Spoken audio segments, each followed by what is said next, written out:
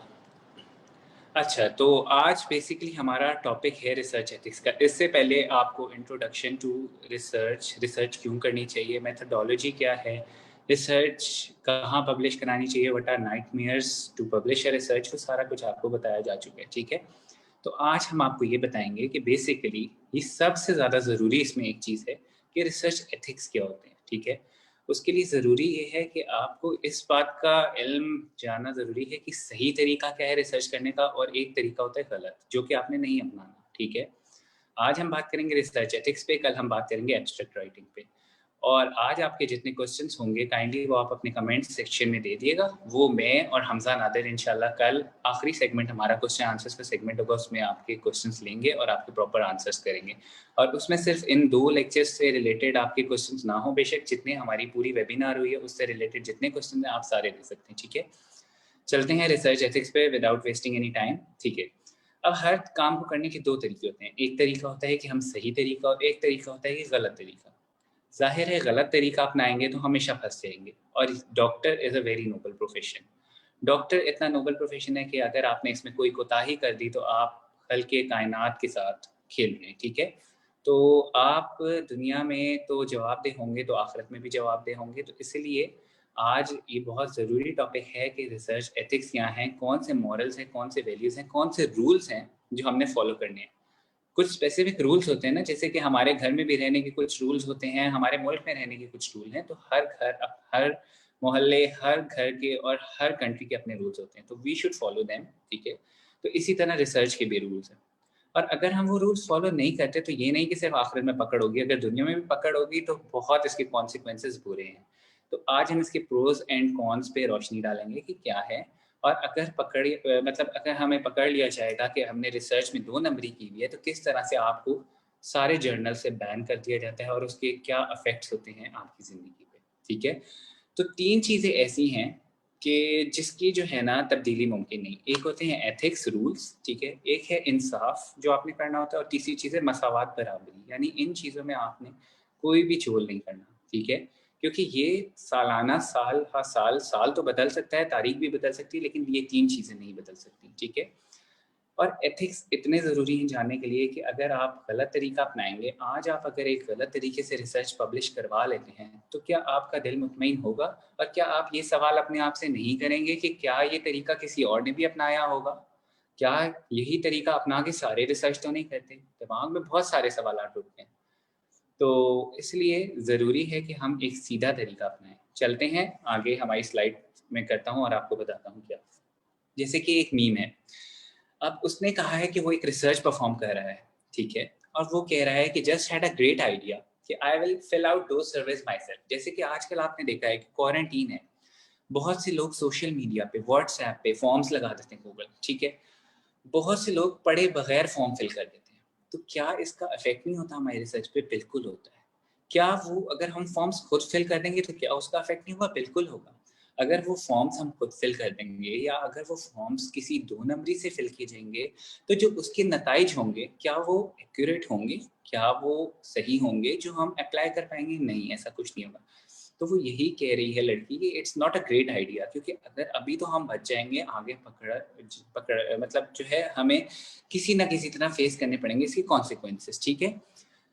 और इन कॉन्सिक्वेंसेस को नज़रअंदाज नहीं किया जा सकता, ठीक है? आज अगर आप एक रिसर्च करते हैं, आप उसके सारे क्वेश्चनेयर्स खुद फिल कर देते हैं। आप एक रिसर्च करते हैं, लेकिन क्या अगर उससे जो भी रिज़ल्ट निकलेगा, अगर आप कोई मेडिसिन के इफ़ेक्ट चेक कर रहे हैं और अपनी मर्ज़ी से कि आप एक ही बंदा है और आपने 100 फॉर्म फिल कर दिए और आपने बता दिया कि यार this medicine is effective, this medicine is effective, और आपने बताते गए। तो क्या it is a great idea? Not at all, because आप किसी इंसानी जान के साथ खेलेंगे कल।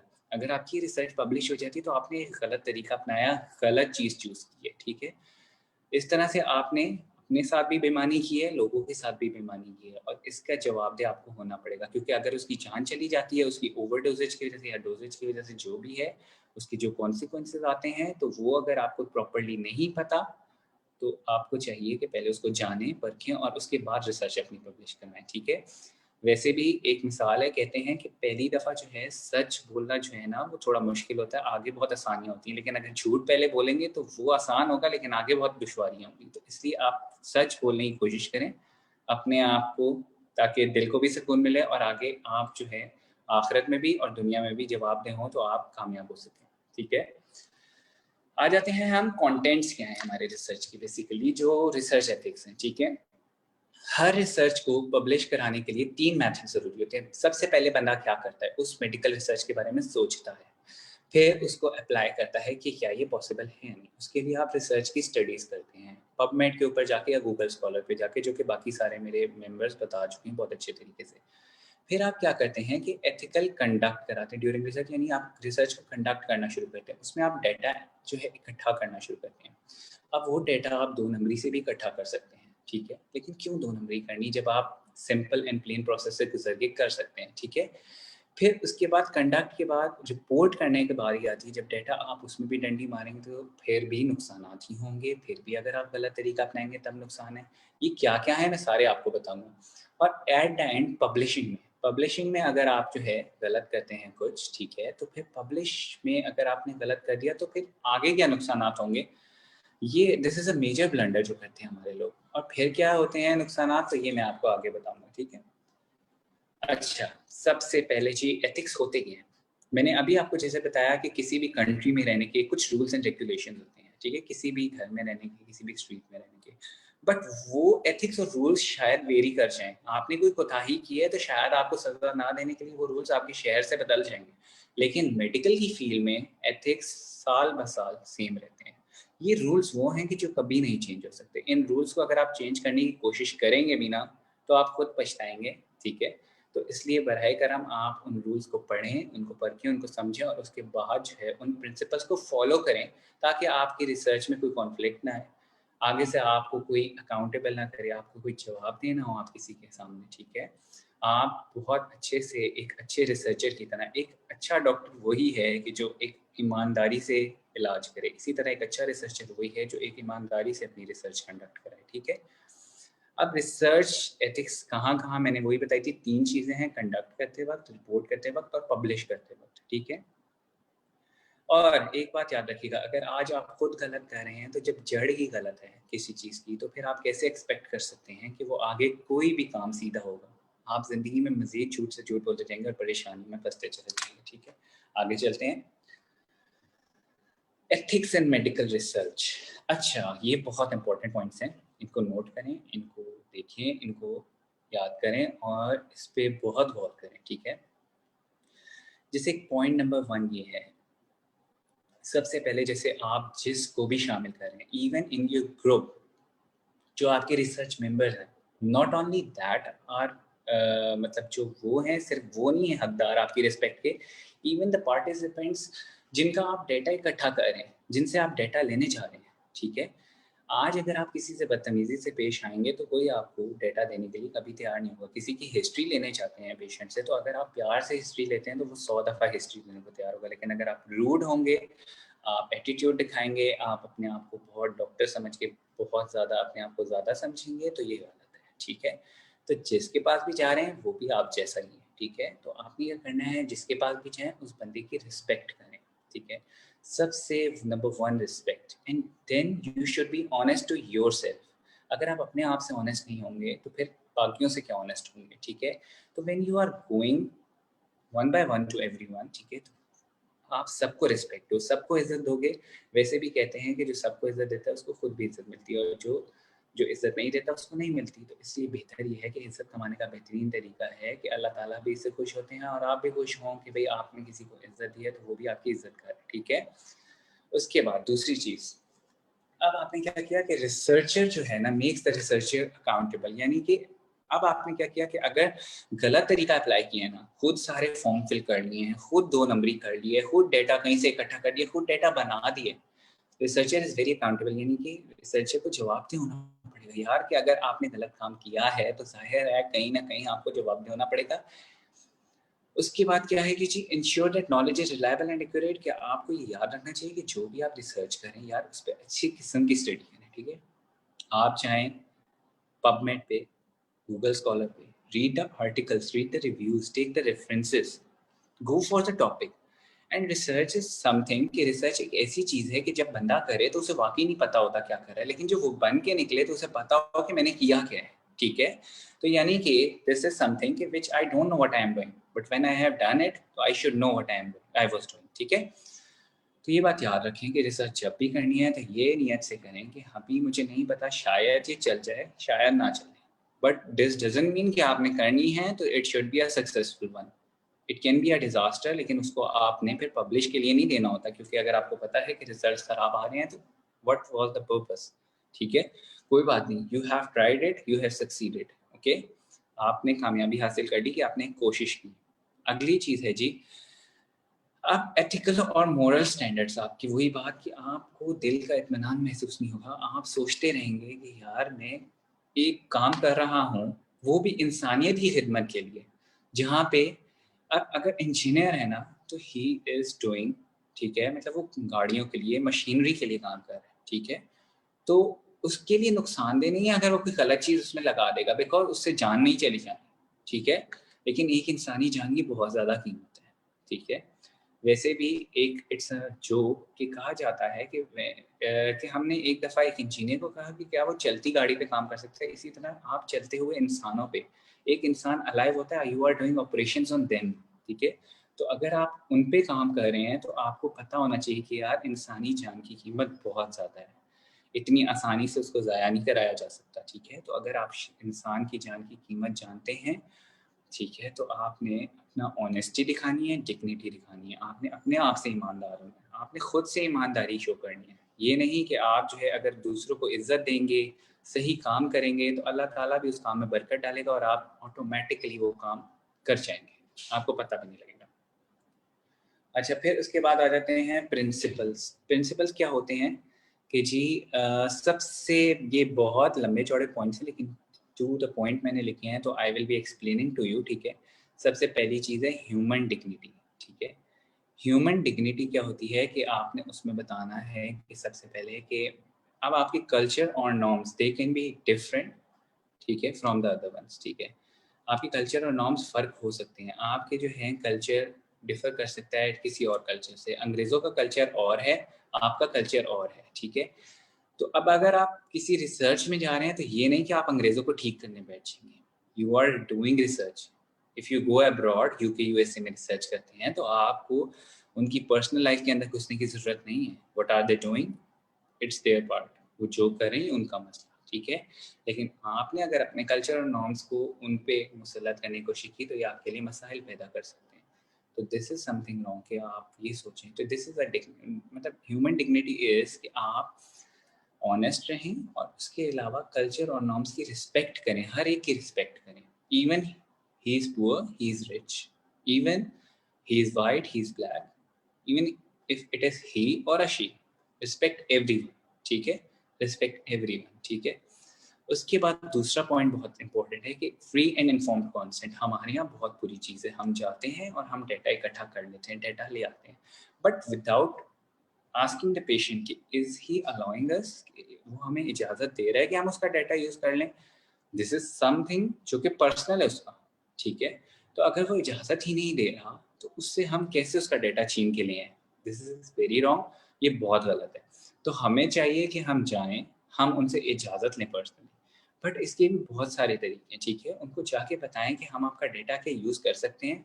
उनको यकीन दहानी कराएँ कि आपका नाम एक्सपोज़ नहीं होगा। नाम एक्सपोज़ ना करने की वजह ये है कि माशरे में बहुत सी ऐसी बीमारियाँ जन्म ले लेती हैं, जो कि वो एक-दूसरे को नहीं बताना चाह रहे होते।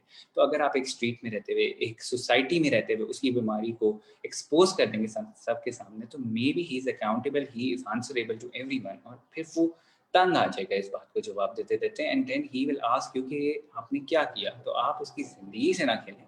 There is privacy and there should be a consent form जो आपके पास होना चाहिए, जो आप सोचें, समझें कि यार यही तरीका है, ठीक है? यही तरीका है कि आप उससे इजाज़त लें। इवन आजकल जो सोशल मीडिया पे आप रिसर्चेस कर रहे हैं, जो व्हाट्सएप वगैरह पे अपने फॉर्म्स पुट कर देते हैं, take consent, ask them politely कि इसको आप ऑनेस्टी से फिल करें, बिकॉज़ अगर ऑनेस्टी से वो फिल नहीं करेंगे, आपका डाटा खराब हो जाएगा, ठीक है? तीसरी चीज़ आती है respect for the vulnerable people. अच्छा, नेक्स्ट चलते हैं। वल्नरेबल पीपल ये वो लोग होते हैं, maybe they are handicapped, maybe they are abnormal, maybe they have a different sexual life, ठीक है? कुछ भी हो सकता है। तो आपने उनको ये नहीं करना कि आप उनको ताने मारने शुरू हो जाएँगे, ठीक है? या आप उनकी इज़्ज़त नहीं करेंगे। When you are doing a research, तो आपने उनकी भी इज़्ज़त करनी है, आपने उनसे डेटा इकट्ठा करना है, तो कॉन्सेंट लेनी है, उनके उनसे नहीं तो उनके रिलेटिव्स से लेनी है, और उनको यकीन दहानी वही उसी तरह करानी है कि we will not expose the names, क्योंकि हर एक की सोशल लाइफ़, हर एक की सेक्सुअल लाइफ़, हर एक की पर्सनल लाइफ़, इट्स डिफरेंट। हर एक के डिफरेंट एक दूसरे से। तो यू हैव नॉट टू जज anyone, you just have to gain the knowledge and put your knowledge into something जो कि किसी के लिए फ़ायदा क्रिएट करेगी, ठीक है? अगली चीज़ है हमारे पास प्राइवेसी एंड कॉन्फिडेंशियलिटी, ठीक है? प्राइवेसी मीन्स कि भई आपने उसकी इज़्ज़त का एहतराम करना है। आपको वो अगर कोई अपनी बातें बता रहा है ना, अगर वो आपकी अपनी हिस्ट्री भी दे रहा है, तो listen to it, but keep it a private, ठीक है? ये नहीं कि आप ढिंढोरा पीटें, अपने दोस्तों में जाके बताएँ कि यार उसने मुझे ये बताया था। This is very wrong. Privacy के लिए use WhatsApp, use personal messages, don't go on papers. Paper कोई भी आके पढ़ लेता है, ठीक है? तो आई विल रिकमेंड यू कि आप कोई ऐसा चूज़ करें, अपना लैपटॉप ले लें कि जिसमें आप प्राइवेसी मेंटेन करें उस पेशेंट की, ठीक है? आप उसको यकीन दहानी कराएँ कि उसका नाम बिल्कुल एक्सपोज़ नहीं होगा, ना उसे इस सोसाइटी में, ना ऑफ़िस में, ना कहीं, उसको कहीं सफ़र नहीं करना पड़ेगा, कहीं वो जवाबदेह नहीं होगा, और कॉन्फिडेंशियलिटी यानी आप जो बात आपके और उसके दरमियान हो रही है, ये हमें बार-बार 4th ईयर साइकियाट्री वार्ड में भी पढ़ाया जाता है कि हम जिससे भी बात करें, हम उसे कहते हैं कि सीगाए राज़ में रखी जाएगी। तो राज़ का मतलब राज़ है, और राज़ अल्लाह ताला की तरफ से अमानत है, तो इसकी ध्यान रखें, इसको ध्यान रखें, और अमानत की में कभी ख़यानत ना करें, ठीक है? क्योंकि वो बंदा अगर आपको पूरे भरोसे से सब कुछ बता रहा है, तो हो सकता है कि आप अमानत में ख़यानत करें, तो शायद दुनिया में भी पकड़ हो जाए और आखिरत में भी, ठीक है? उसके बाद आ जाते हैं जस्टिस एंड इंक्लूसिवनेस। अब यही बात जो अभी मैंने बताई थी, कल्चर और नॉर्म बहुत फ़र्क पैदा कर देते हैं आपकी नज़र में। आप ये ना करें, because you are in medical profession. आपके पास अगर कोई हिंदू आता है, कोई क्रिश्चियन आता है, कोई मुसलमान आता है, यू विल नॉट फ़ील कि भई ये कौन से मज़हब का है, मैं तब इलाज करूँगा। आपको हर किसी का इलाज करना है, ठीक है? इंसान की जान है वो, और ये आपकी ज़िम्मेदारी है। इसी तरह अगर आप रिसर्च करें, तो ये आपकी ज़िम्मेदारी है कि आपने जस्टिस, इंसाफ करना है, और सबको इंक्लूड करना है अपनी रिसर्च में। Either whatever he is, she is, you don't have to worry about it, ठीक है? आप अपना काम कर रहे हैं, और इससे आपको सवाब भी मिलेगा और लोगों को फ़ायदा भी होगा, ठीक है? अब होता है जी मिनिमाइज़िंग हार्म एंड मैक्सिमाइज़िंग बेनिफिट। आप ये करें कि एक ऐसी रिसर्च पिक करें, ये ना रिसर्च पिक करें कि आप दवाइयाँ खिलाते रहें एक बंदे को जिसको हाइपरटेंशन है, और वो मज़ीद हाइपरटेंशन क्रिएट कर रही है, और आप उसको मज़ीद नुकसान पहुँचा रहे हैं। नहीं, there should be a balance. जैसे तराजू होता है ना, उस तराजू में आप नापें कि उस चीज़ का बेनिफिट ज़्यादा है और हार्मफुल वो कम है। यानी लोगों के लिए वो ज़्यादा फ़ायदेमंद है, लेकिन उसका नुकसान कम है, ठीक है? इसी तरह registration and approval is the last thing, कि आप अपना सारा जो है, सारा कुछ करके उसके बाद उस डेटा को रजिस्टर कराएँ सही से, और उसको अप्रूवल। अब जी, मैंने अभी जैसे बात की थी, सम स्पेसिफिक केस डिस्कशन ये है कि क्या अप्रूवल नीडेड है अगर हम एक ऑनलाइन रिसर्च कर रहे हैं, अगर हम गूगल परफॉर्मा बना के रिसर्च कर रहे हैं? तो येस, इट्स वेरी नेसेसरी। मैंने अभी आपको बताया, हम खुद बच्चे से फॉर्म फिल कराते हैं तो वो क्या करते हैं, इतने सारे 0 1 2 3 देखते हैं ना, तो कोई 1 पे टिक कर देता है, कोई 0 पे, कोई 2 पे, वो ऑनेस्टली नहीं करते हैं। Even you are dealing with their stress, कुछ भी, मतलब आप स्ट्रेस की रिसर्च कर रहे हो, डिप्रेशन की रिसर्च कर रहे हो, किसी भी टाइप की रिसर्च कर रहे हो ना, तो वो ऑनेस्टली नहीं करते, वो गलत गलत लिखते हैं, वो झूठ लिखते हैं। तो आप उनको काउंसिल करो, और अगर आप पर्सनली हर एक को इतनी इंपॉर्टेंस दोगे तो वो ट्रस्ट मी आपको खुद सब कुछ बताएगा, सब कुछ लिख के देगा, सब कुछ सही से फिल करके देगा, ठीक है। और उसके बाद अगर ऐसा कुछ हो जाता है कि आपके पास कुछ ऐसे लोग होते हैं कि जिनकी डेथ्स हो चुकी होती हैं, अगर हम केस कंट्रोल स्टडी कर रहे हैं या हम रिट्रोस्पेक्टिव पास्ट में जाके स्टडी कर रहे हैं, तो फिर उसके लिए क्या होता है कि इंस्टीट्यूशनल रिव्यूअल बोर्ड्स होते हैं, ठीक है, तो आपने वहाँ से जाके कराना है, ठीक है। तो इसीलिए जो है वहाँ से जाके एथिकल जो है आपने ओवरसाइट करानी है, और उन वल्नरेबल ग्रुप्स का वहाँ से डेटा जो है डेटा आपने एक्सेप्ट करना है, ठीक है जी। अब नेक्स्ट पे आ जाते हैं हम। अच्छा, वही बात जो अभी आपको बताइए कि is approval needed for retrospective study के पास्ट में जा रहे हैं, तो उसमें बहुत से ऐसे लोग होते हैं, अगर आप किसी पास्ट हिस्ट्री उठा रहे हैं, 5 साल पहले का डेटा उठा रहे हैं, तो हो सकता है कि उसको मरे हुए कई साल हो चुके हैं, ठीक है, उसको फौत हुए कई साल हो चुके हैं। तो फिर आपने क्या करना है कि आपने एथिकल ओवरसाइट करानी है इंस्टीट्यूशनल रिव्यू बोर्ड से, उसके डाटा को भी कॉन्फिडेंशियल रखना है और उसको एनोनिमस ही करना है, बेशक उसकी डेथ हो चुकी है, ठीक है। उसके बाद इट इज़ वेरी इंपॉर्टेंट कि हमें रिट्रोस्पेक्टिव स्टडी कर रहे हैं, लेकिन हमें पता ना हो कि डेटा ऑथेंटिक भी है नहीं। किसी एसआर ने या किसी एपी ने कलेक्ट किया हो और आपको वो दे दे डाटा, बाद में वो मुकर जाए, यार ये तो डाटा मैंने इकट्ठा किया ही नहीं था। तो this is something you need a ethical reviewer, ठीक है, जिसमें आपको कंफर्म पता होना चाहिए यार ये बंदा ट्रस्टवर्दी है, इसी ने इकट्ठा किया था, उसको किसी सिग्नेचर लें, साइन करवाएं, कोई पेपर डॉक्यूमेंट रखें, अपने इंस्टीट्यूशनल रिवॉर्ड बोर्ड की तरफ जाएं, फिर आप जाके सही कर सकते हैं। अच्छा, उसके बाद एक आखिरी जो इम्पोर्टेंट पॉइंट है कि क्या पेशेंट को पता है कि उसका डाटा यूज़ हो रहा है। अगर आप उसको बगैर बताए करा रहे हैं तो ये बहुत गलत बात है। This is something is personal stuff, वो उसका पर्सनल स्टफ है, ठीक है। कभी भी आप उसको इस तरह से यूज़ नहीं कर सकते, जिस तरह से आप मेरी कोई पर्सनल इन्फॉर्मेशन यूज़ कर सकते हैं, इसी तरह उसकी भी नहीं कर सकते, ठीक है। अपनी नहीं कर सकते तो किसी और की कैसे।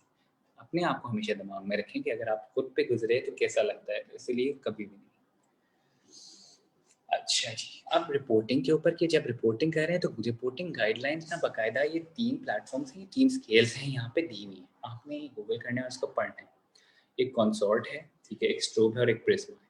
अगर आप रैंडमाइज्ड कंट्रोल ट्रायल स्टडी कर रहे हैं तो कंसॉर्ट गाइडलाइन पे जाना है। अगर आप कर रहे हैं ऑब्जर्वेशनल स्टडीज तो स्ट्रोब गाइडलाइंस है, और अगर सिस्टमैटिक रिव्यूज कर रहे हैं तो उसमें प्रिज्मा गाइडलाइंस है, ठीक है।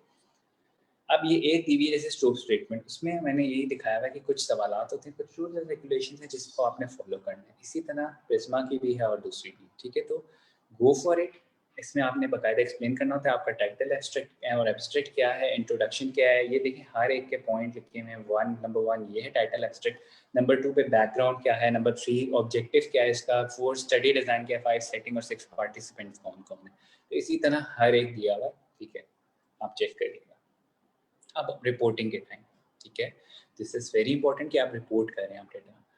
यहाँ पे बहुत डंडी मारते हैं लोग। अब आप एनालाइज करने लगे डेटा और रिपोर्टिंग करने लगे। जब आप रिपोर्टिंग करने लगे, डेटा एनालिसिस करने लगे, आपको पता लगा ये आपके मन मुराद के मुताबिक तो नहीं आ रहा है जी रिजल्ट।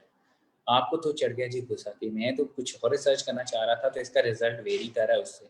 आप क्या करते हैं जी, आप उठा के उसको मिनिमाइज करते हैं डेटा को, आप आउटलायर्स निकाल देते हैं, आप उसमें से सही बातें निकालते हैं, गलत गलत डाल देते हैं, अपनी मर्जी से डालते हैं।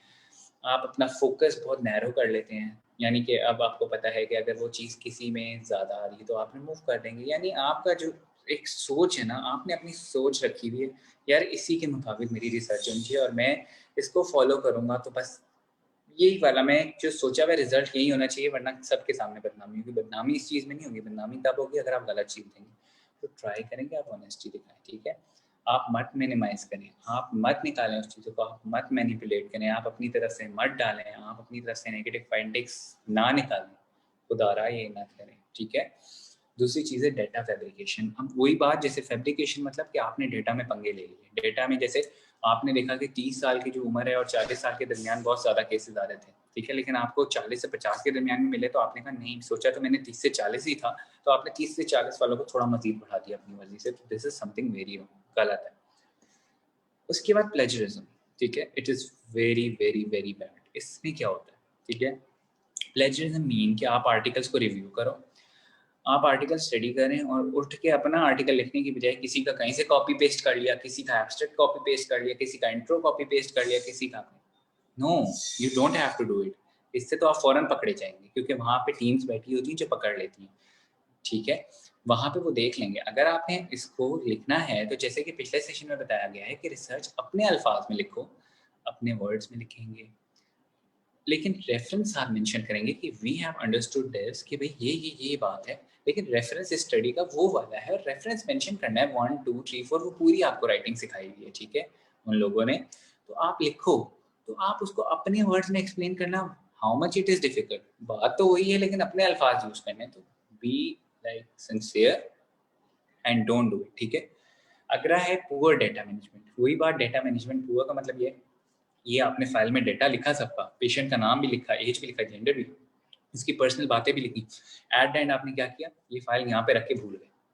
वो जो स्टूडेंट आ रहा है वो फाइल पढ़ रहा है, जो स्टूडेंट आ रहा है वो फाइल पढ़ रहा है। This is something very wrong. वही अगेन बात, आप वो बार बार पढ़े जा रहे हैं, ठीक है, तो अगला बंदा पढ़ रहा है तो एक्सपोज हो ही जा रहा है उसका बंदे का। उस बंदे ने आपको कॉन्फिडेंशियल और प्राइवेसी मेंटेन करते हुए कहा था कि मेरी आपने प्राइवेसी मेंटेन करनी है, मेरी बातें आपने किसी को नहीं बतानी। तो आपने क्या किया, आपकी गफलत की वजह से आपने पुअर डेटा मैनेजमेंट की, तो आपने वहाँ फाइल रख दी और वो सब पढ़ रहे हैं, ठीक है।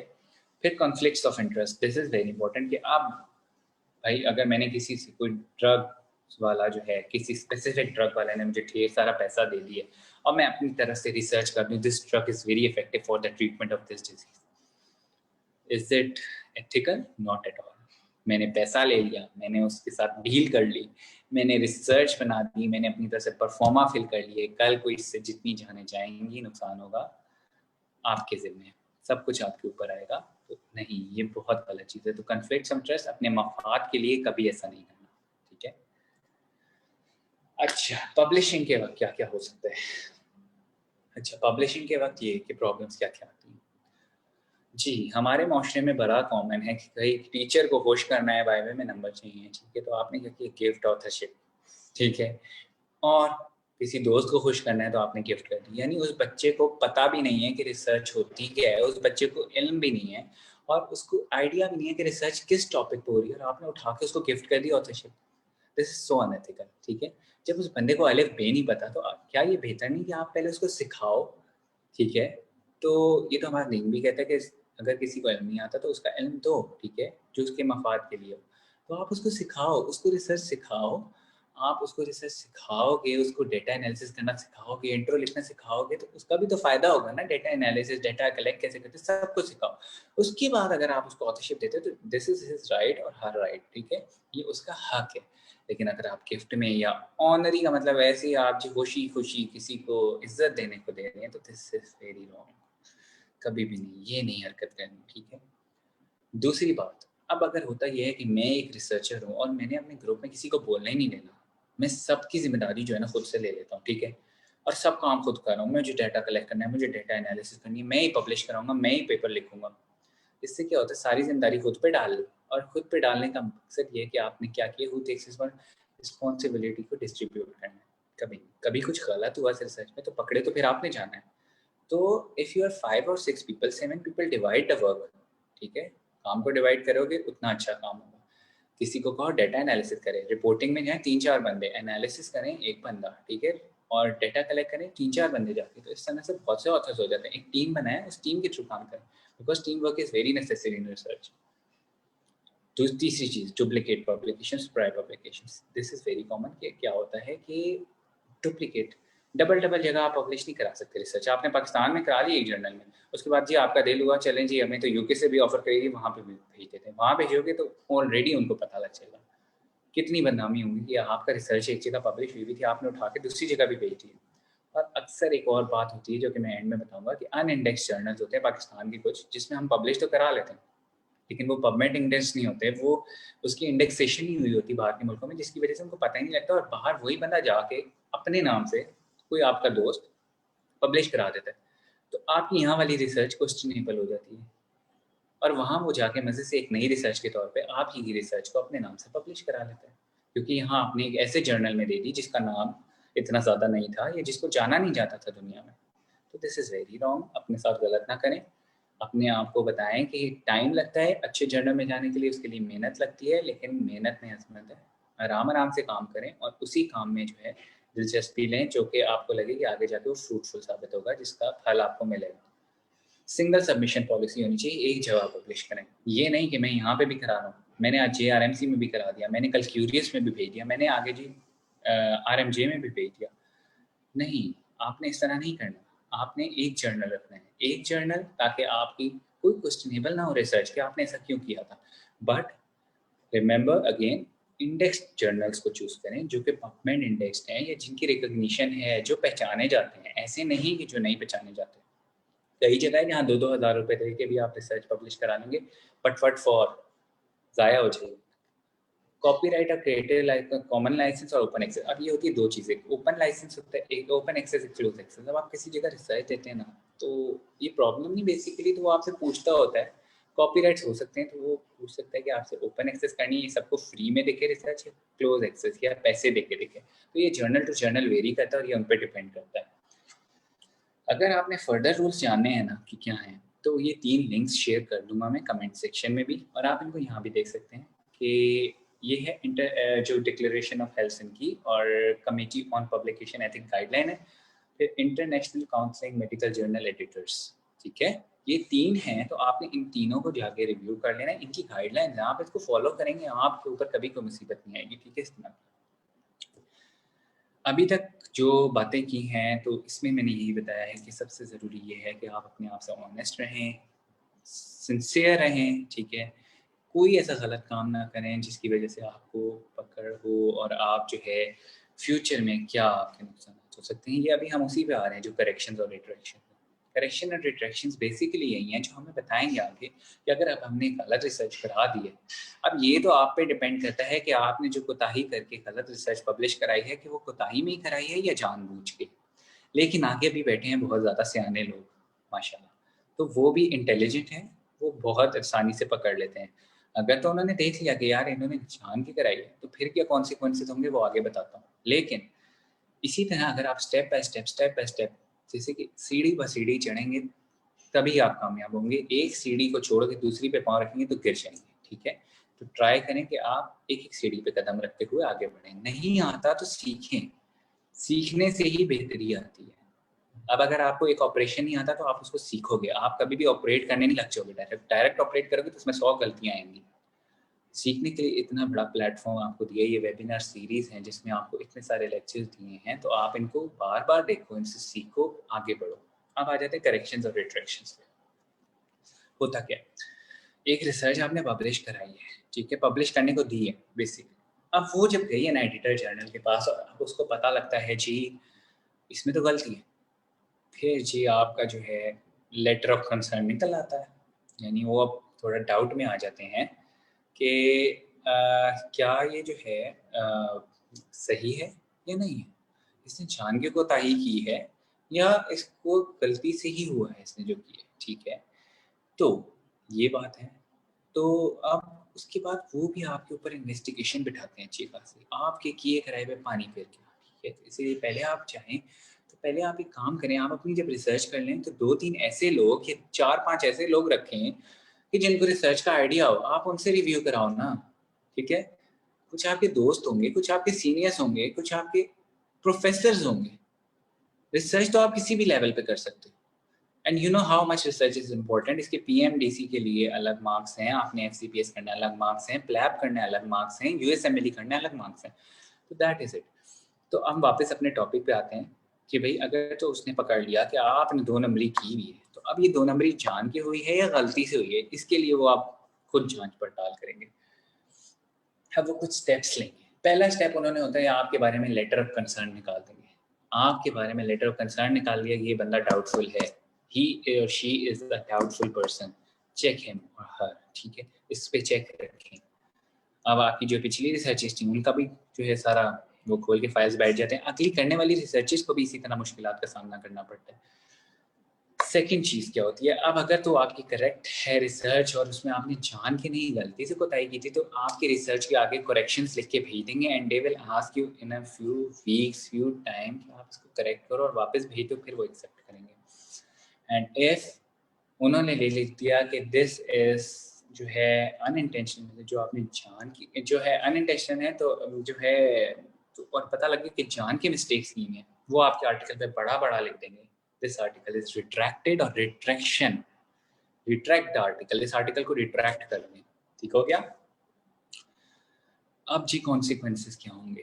हाँ, रिट्रैक्शंस के अब कॉन्सिक्वेंसेस क्या होंगे कि अगर आपने डिसऑनेस्टी की थी, आपने 2 नंबरी की थी, खुद सारे फॉर्म फिल कर लिए थे, गलत डेटा डाल दिया था, अपनी मनचाही रिजल्ट बनाने के लिए आपने एक गलत रास्ता अपना लिया था, तो अब आपका क्या होगा? ठीक है, सबसे पहले तो आपको जी रिसर्च ग्रांट लॉस हो जाएगी, यानी वो आपसे छीन लेंगे कैपेबिलिटी कि अब आप फर्दर कोई रिसर्च नहीं कर सकते, अब आप आराम से बैठ जाएं। ठीक है ना, वो आपसे पब्लिकेशन वगैरह कुछ नहीं लेंगे आएगा, ना सिर्फ अपने जर्नल में बल्कि जितने जर्नल्स होंगे सब में, वो किसी में आपको एक्सेप्ट नहीं करेंगे। ठीक है, वो किसी में आपको एक्सेप्ट होने नहीं देंगे, वो कंफर्म करेंगे कि आपको हर जगह से निकाल दिया जाए। ठीक है, नंबर 2 इज कि पब्लिक नेमिंग एंड शेमिंग, अब वो आपके कॉलेज तक आपके जो principal, vice chancellor, whoever the head is, उसको भी वो कॉल करके बताएंगे कि दिस मैन हैज डन या विमेन हैज डन, ठीक है, दिस थिंग, और उसने ये किया है, डिसऑनेस्टी दिखाई है, जिसकी वजह से हमारी रिसर्च की एथिक्स में इतनी शेमिंग हुई। ठीक है, तो अब वो बंदा ना यहाँ का रहा ना वहाँ का रहा। ठीक है, अब वो बंदा जो है वो बेचारा ख्वार हो रहा है, क्यों? क्योंकि उसने गलत काम किया था, तो ख्वारी तो उसका मुकद्दर बनी। ठीक है, तीसरी चीज़ है, हो सकता है, वैसे आज तक यहाँ नहीं हुआ पाकिस्तान के अंदर, कि वो मेडिकल रजिस्टर जो भी वो कैपेबिलिटी जिस वो रैंक पे, उसको वहाँ से फारिग कर दिया जाए। ठीक है, but it has not been done in Pakistan yet, but it can happen because UK में अगर कोई इस तरह से पकड़ा जाता है तो उसकी सज़ा है ऐसी, बेशक he is a HOD, he is assistant professor, he is associate professor, he will be, वो आप, you will lose your job, you will lose your job। चौथी चीज़ है losing a public position post, मैंने बताया था, ठीक है, बता दिया। पांचवी चीज़ है इनएबिलिटी टू पब्लिश अगेन, यही बात कि तुम्हारा कभी पब्लिश नहीं, अच्छा जो पब्लिश नहीं करा पाओगे वो अलग मसला है। ठीक है, और जो पुरानी पब्लिकेशन होगी वो उनको भी खोल के बैठ जाएंगे, अगर आपकी निकलती नहीं गलत तो वो भी क्रॉस होती जाएंगी जितनी की हुई हैं, और उसके बाद आपका नाम एक वेबसाइट होती है, वो आके डिस्कस करेंगे, उसके ऊपर दे दिया जाता है कि यार ये बंदा है जो गलत रिसर्च करता रहता है, करता रहता है, करता रहता है, इसको कोई नाम नहीं देना, ये गलत बंदा है।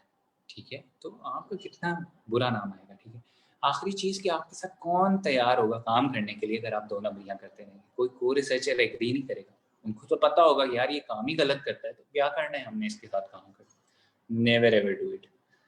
सीधे रास्ते में थोड़ी सी दुश्वारियाँ आती हैं, लेकिन वो अल्टीमेटली आसानी की तरफ जाता है, जैसे मैं बता रहा हूँ। ठीक है, तो कभी भी टेढ़ा रास्ता ना अपनाएं, गलत रास्ता ना अपनाएं कि जो आपको मुश्किलों में लेके चले। ये अब है जी हमारे पास जो साइट है, जो अभी मैं बताऊंगा, रिट्रैक्शन साइट। अब यहाँ पे आप ये देखें कि मेंशन है हमारे एक पाकिस्तानी भी है माशाल्लाह से, जिनका नाम है अली नज़ारी, जिन्होंने 46 रॉन्ग पब्लिकेशंस की हैं, रिट्रैक्टेड आर्टिकल्स की हैं। ठीक हो गया, इसी तरह ये ऊपर जो है ये योशिटाका फ्यूजी, ठीक है, ये जापान के बहुत रिनॉन्ड एनेस्थेसिस्ट हैं। ठीक है, और उन्होंने क्या किया कि उनकी जब रिसर्चेस देखेंगे तो दे ही had done 183 can you believe it कि 183 उसकी रिसर्चेज जो हैं वो रिट्रैक्टेड थी।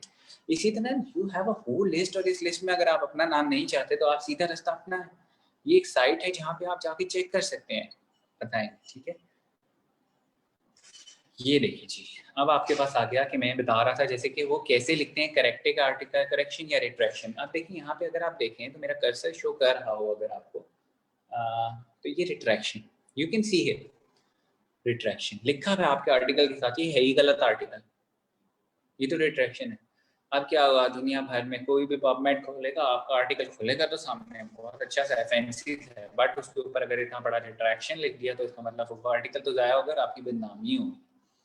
ठीक है, तो इसी तरह ये देखिए कि उसने क्या रिसर्च की हुई है कि हाइड्रोक्लोरोक्विनिन या क्लोरोक्विनिन, इसका मैक्रोलाइड के साथ ट्रीटमेंट ऑन कोविड, तो कुछ तो गड़बड़ थी ना, अब ये नहीं पता क्या थी, लेकिन कुछ गड़बड़ थी आर्टिकल में जो उसकी वजह से वो रिट्रैक्टेड हो गया आर्टिकल। ठीक है, कुछ आर्टिकल्स ऐसे होते हैं, फिर अगर आप इस लेवल पे आ गए कि आपने बहुत अच्छा आर्टिकल निकाला है ना, तो फिर क्या होगा कि आपका आर्टिकल जो है वो बीबीसी पे उसने देखो बताया हुआ कि ये गलत साबित हो गया कि corona virus essential study on hydrochlorine withdrawn. Seriously अब देखिए यहाँ तक बात आ गई।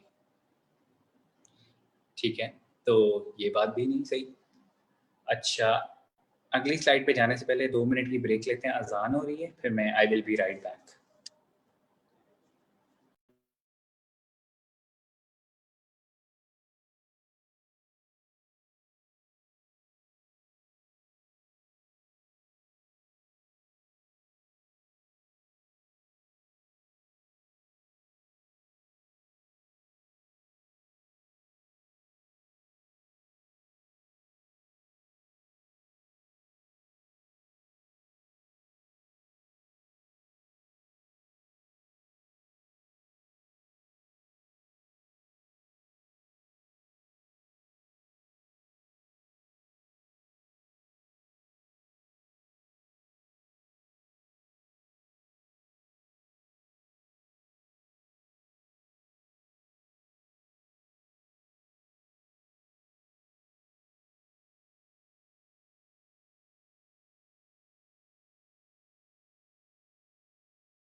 हाँ जी, coming back to the work. अच्छा, हमारे पास अब देखिए ये एक आर्टिकल है जो कि क्यूरियस में पब्लिश हुआ था। क्यूरियस एक बहुत फेमस जर्नल है, ठीक है।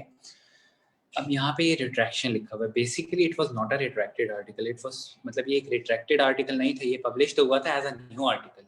लेकिन जब ये वहाँ पब्लिश हुआ था ना, ठीक है, तो उसके बाद ये हुआ कि जब पब्लिश हुआ तो देखा क्या कि एक नया आर्टिकल पब्लिश हो गया है जो कि ऑलरेडी पब्लिश था एक जगह, जो कि एक अनरिकग्नाइज्ड जर्नल था, जो कि पबमेड इंडेक्स नहीं था, जिसकी कोई जो रिनॉन जर्नल ज़्यादा नहीं था, जिसकी वजह से ये हुआ कि बेचारे मार खा गए। और फिर जब इनके पास एक रिक्वेस्ट भेजी गई तो they reviewed the article and the article was same.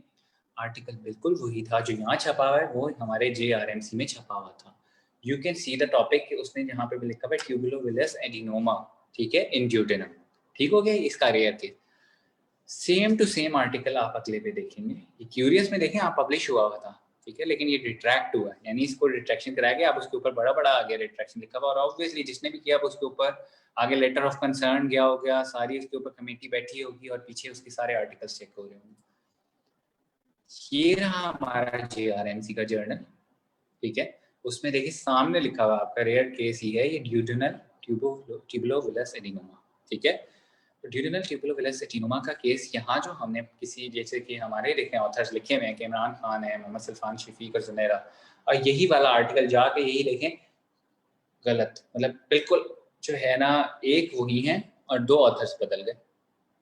तो हाँ, तो इसलिए आपको बहुत चेक एंड बैलेंस रखना है, ठीक है, कि क्या आपने तरीका अपनाना है, किस तरह से आप चलेंगे, सीधा रास्ता। मैंने वही बात की आपको, मत जाएं आप इतनी जल्दी अनरिकग्नाइज्ड जर्नल की तरफ ना जाएं ना। आप क्यों जाते हैं? आप अपनी स्टडी को इतना अच्छा बनाएं कि बाहर के इंडेक्स वाले में छपे आपका जर्नल, आपके बाहर के जर्नल में आपकी स्टडी छपेगी तो उसका पबमेड इंडेक्सेशन होगी। पबमेड की साइट पे आपका आर्टिकल रिव्यू करने के लिए लोग बैठे होंगे, देख रहे होंगे। अब जी हमारे पास साइट है, इसका आप नोट कर सकते हैं कि अगर कोई आपको एक ऐसा आर्टिकल नजर आता है कि जो रिट्रैक्टेड है, जो कि आपने स्टडी पहले की थी, ऑब्वियसली डेट्स मेंशन्ड होती है कि जो आपने पहले स्टडी निकाली, जो आपने पहले पब्लिश कराई, और बाहर जाके वही रिसर्च किसी और ने पब्लिश करा ली, तो you can just go on this site, ये है retractiondatabase.org। इसी पे आपको नेम्स भी मिल जाएंगे जो फेमस होते हैं रिट्रैक्शन कराने वाले नाम, ठीक है। ये फॉर्म है, इस फॉर्म को आप फिल करते हैं, आप अपना बताते हैं कि आपने कब पब्लिश कराई थी, क्या पब्लिकेशन है, वो आपके डिफरेंट जितने जर्नल है ना रिकग्नाइज्ड, उनसे मैच करेगा, उसमें कोई निकल आया ऐसा वो पकड़ी जाएगी। तो अगर आप इनसिक्योर फील करें कि यार ये आर्टिकल तो मैं पहले पब्लिश करा चुका हूँ, तो गो फॉर इट। कभी भी ये नहीं कि आप मार खा लें, नहीं, ठीक है। ये इसी तरह दिखा दिए मैंने दोबारा, ठीक है। ओके, अब करेक्शंस और रिट्रैक्शंस के लिए साइट होती है, इस पे आप चेक कर सकते हैं जाके। पहले ही आप पढ़ रहे हैं रूल, और उसके बाद इसके ऊपर आप देखते हैं कि retractiondatabase.org, इसी में आपको सारे नेम भी मिल जाएंगे किन्होंने रिट्रैक्शन कराई। उसके बाद इसी पे आपको सारे नेम्स मिल जाएंगे कि अगर आपने कोई, आपको लगता है कि आपका डेटा चुराया गया और आपकी रिसर्च डिट्टो कॉपी किसी ने बाहर जाके करा दी है, तो आप गो फॉर इट, ठीक है। चाहें आप देखें और आप उसको, पूरा आपको अथॉरिटी कि आप जाके ना जाएं और आप उसको कंप्लेन करें, आपकी कंप्लेन सुनी जाएगी with in a few days, और वो आर्टिकल उसमें रिट्रैक्शन मेंशन होगा। अगर आप सही हैं तो कोई भी आपको गलत नहीं कर सकता, अगर आप गलत हैं तो गलत होंगे, सही है, 2 नंबरी इनके साथ भी नहीं करनी, वरना इसके कॉन्सिक्वेंसेस और बुरे होंगे आपके साथ, ठीक है। लेकिन आपने फुल अपना ऑनेस्टी दिखाते हुए, अगर आपका आर्टिकल पहले का पब्लिश है, किसी ने आपके साथ गलत किया है, किसी ने जाके 2 नंबरी से वो आर्टिकल छपवा दिया है अपना नाम लिख के, तो इस पे जाएं। अब जी वही बात जो मैं कह रहा था, अब हमारे यहाँ जो है ना जर्नल्स बेसिकली 2 तरह के हैं, एक है HEC रिकॉग्नाइज्ड है, एक PMDC recognized, both are well, ठीक है, बहुत ज़बरदस्त है। जो आपके फॉरेन जर्नल्स हैं वो तो एक्सेप्टेबल हैं ही हैं, ठीक है, लेकिन जो आपके पाकिस्तानी जर्नल्स हैं ना, आपने उनमें भी फोकस करना है दोनों जगह पे कि कौन से ज़्यादा अच्छे हैं। उसमें उन्होंने कैटेगराइज किया हुआ है W, X एंड Y, और जो W हैं वो ज़्यादा अच्छे हैं, जो X हैं वो उससे कम अच्छे हैं, और Y वाले कम, उससे कम अच्छे हैं। अब Z कैटेगरी वाले जर्नल हमारे बाहर निकाल दिए गए हैं इंडेक्सेशन से, तो आपने इस बात का ख्याल रखना है। पाकिस्तान के कुछ जर्नल हैं जो WXY कैटेगरी में हैं, बहुत से जर्नल्स ऐसे हैं जो अनइंडेक्स हैं, उनमें काइंडली पब्लिश कराने के लिए अवॉइड करें, क्योंकि ये होता है कि अगर आप पब्लिश कराते हैं तो इस तरह के मसाइल होते हैं, वो आगे कंफर्म नहीं कर पाते कि ये रिसर्च ऑलरेडी हुई हुई है या नहीं हुई हुई, और फिर आपके साथ मसाइल होते हैं, डुप्लीकेशन हो जाती है, ठीक है जी। और इसके अलावा थैंक यू सो मच, अगर आपका कोई भी क्वेश्चन हो आप आज कमेंट सेक्शन में डाल दीजिएगा, कल हम डिटेल से सारा कुछ जवाब देंगे। और उसके अलावा अगर आपको कोई भी क्वेरी हो आपने कमेंट्स में लिख देना है। कल हमारा टॉपिक होगा एब्स्ट्रैक्ट राइटिंग का, और अगर आपको कोई भी मसला हो तो आप सिंक के ऑफिशियल पेज पे भी लिख सकते हैं, आप इसके कमेंट सेक्शन में लिखें। आप हमारी जो सिंक वेबिनार की टीम है किसी से भी कांटेक्ट कर सकते हैं, कोई आपको कन्फ्यूजन भी हो, ठीक है। तो थैंक यू सो मच, जज़ाकल्लाह, और कल मिलते हैं। जी अब ये सेशन एंड हो रहा है, हाँ जी क्लोज कर दें, तो इंशाल्लाह कल हम मिलेंगे। तो कल मुलाकात होगी आखिरी सेशन के साथ इंशाल्लाह, रिसर्च वेबिनार के। थैंक यू सो मच, अल्लाह हाफ़िज़।